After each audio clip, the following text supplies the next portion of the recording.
Hello दोस्तों, स्वागत है आपका हमारे चैनल में। आज हम आपके लिए लेके आए हैं संविधान के सभी महत्वपूर्ण अनुच्छेद से जुड़े हुए महत्वपूर्ण प्रश्न।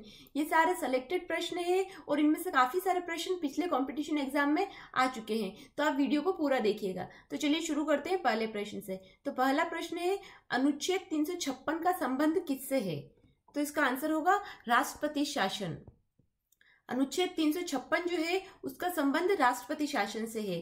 राष्ट्रपति शासन कब लगता है?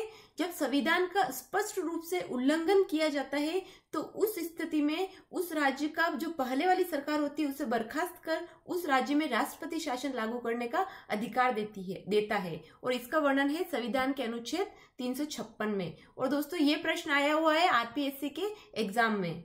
अगला प्रश्न, संघ लोक सेवा आयोग के कार्यों का उल्लेख किस अनुच्छेद के अंतर्गत है? तो इसका आंसर होगा अनुच्छेद 320। संघ लोक सेवा आयोग के कार्यों का उल्लेख जो है वह अनुच्छेद 320 के अंतर्गत आता है। और यह प्रश्न आया हुआ है बीएड के एग्जाम में। अगला प्रश्न, भारत के प्रत्येक नागरिक का कर्तव्य होगा प्राकृतिक पर्यावरण का संरक्षण एवं सुधार, संविधान के किस अनुच्छेद से संदर्भित है? तो इसका आंसर होगा अनुच्छेद 48A।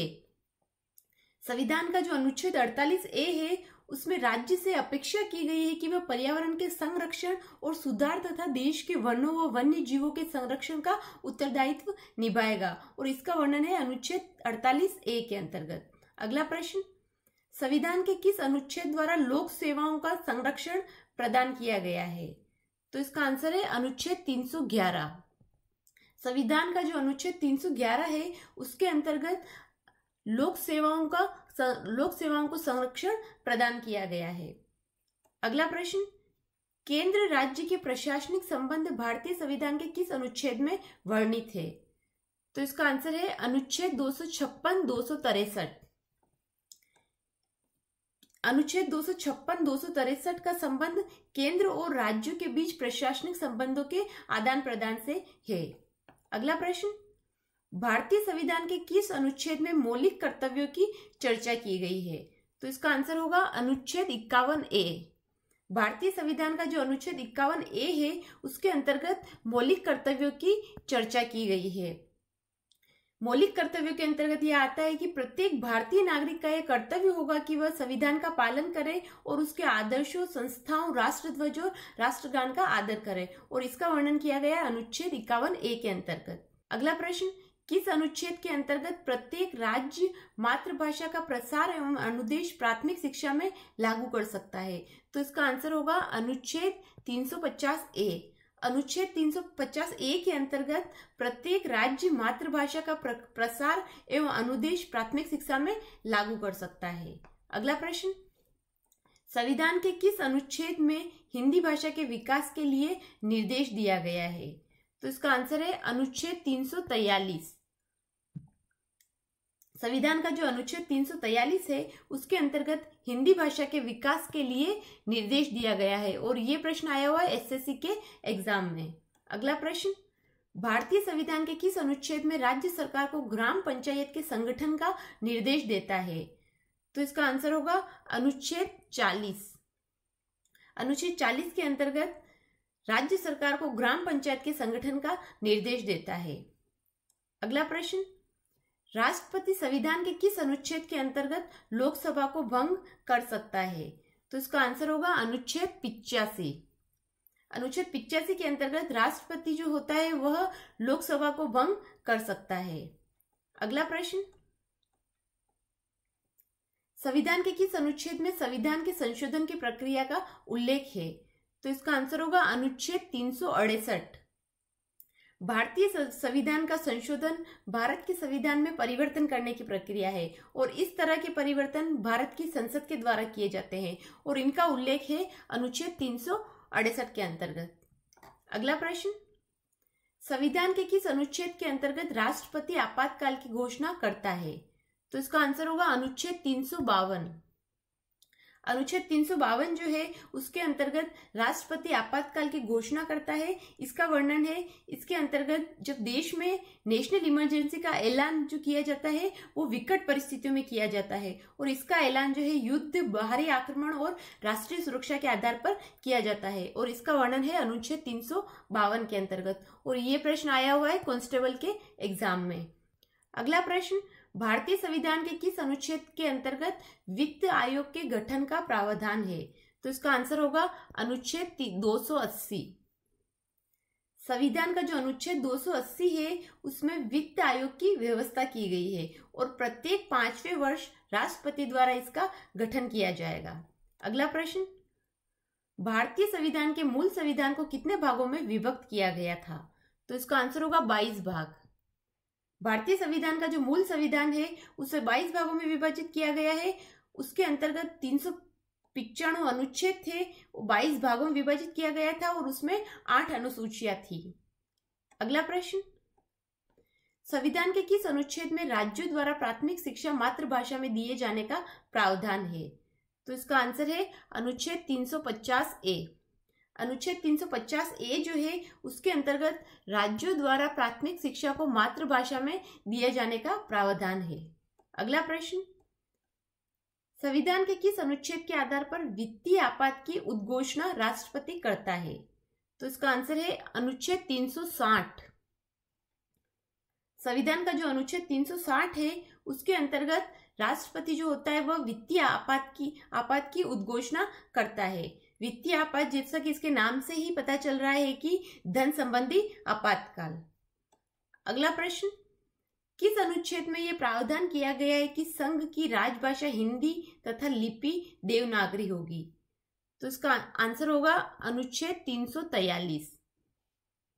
संविधान का जो अनुच्छेद 343 है उसके अंतर्गत भारतीय संघ की राजभाषा हिंदी एवं लिपि देवनागरी होगी, इसका वर्णन किया गया है अनुच्छेद 343 के अंतर्गत।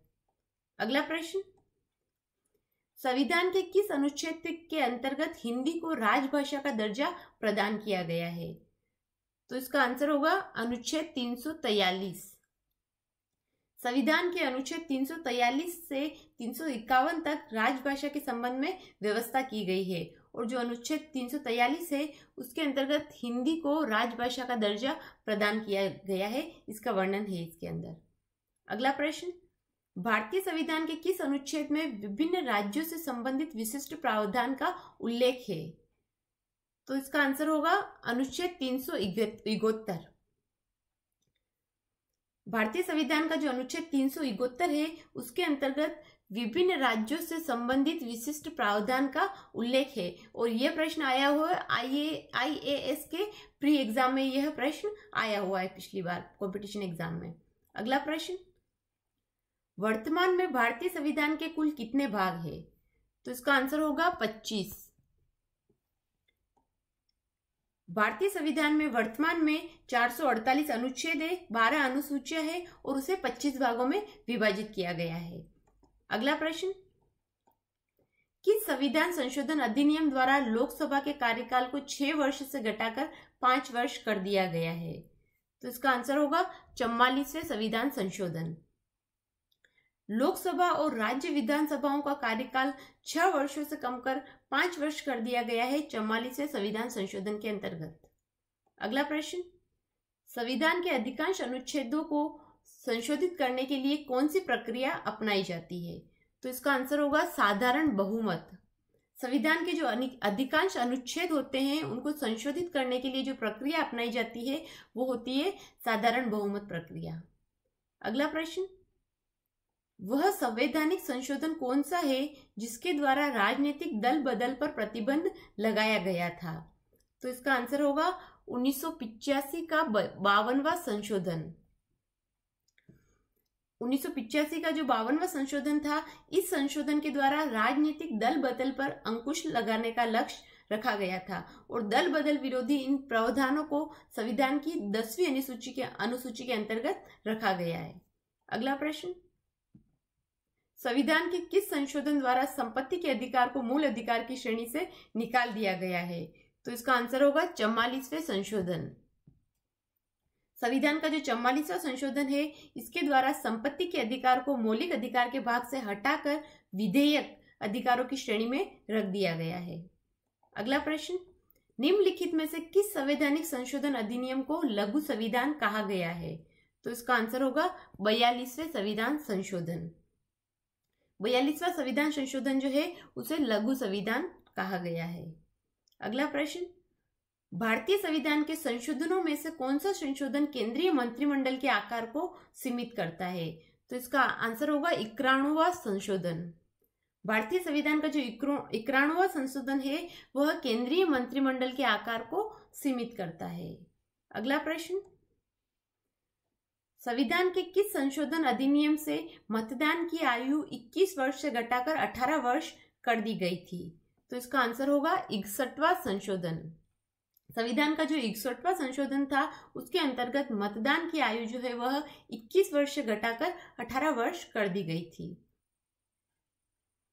अगला प्रश्न, सिक्किम को पूर्णतः राज्य का दर्जा किस संविधान संशोधन अधिनियम द्वारा दिया गया? तो इसका आंसर होगा 36वें संविधान संशोधन द्वारा सिक्किम को भारत का 22वां राज्य बनाया गया था और उसे पूर्णतः राज्य का दर्जा दिया गया था।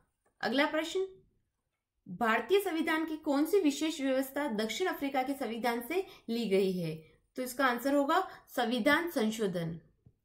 भारतीय संविधान की जो संविधान संशोधन की प्रक्रिया है वह दक्षिण अफ्रीका के संविधान से ली गई है। अगला प्रश्न, किस संवैधानिक संशोधन अधिनियम द्वारा मिजोरम को राज्य का दर्जा प्रदान किया गया? तो इसका आंसर होगा 53वां संविधान संशोधन द्वारा मिजोरम को जो है वह राज्य का दर्जा प्रदान किया गया था। इसके अंतर्गत अनुच्छेद 371 में खंड जी जोड़कर मिजोरम को राज्य का दर्जा दिया गया था। तो दोस्तों, आज के इस वीडियो में हमने कवर किए हैं संविधान के महत्वपूर्ण अनुच्छेद से जुड़े हुए महत्वपूर्ण प्रश्न। तो अगर आपको ये वीडियो पसंद आए तो इसे लाइक कीजिए, शेयर कीजिए और अगर अभी तक आपने हमारे चैनल को सब्सक्राइब नहीं किया तो सब्सक्राइब कीजिए और बेल आइकन दबाइए ताकि आगे आने वाले वीडियो का अपडेट आपको मिल जाए। हमारे साथ जुड़े रहने के लिए धन्यवाद।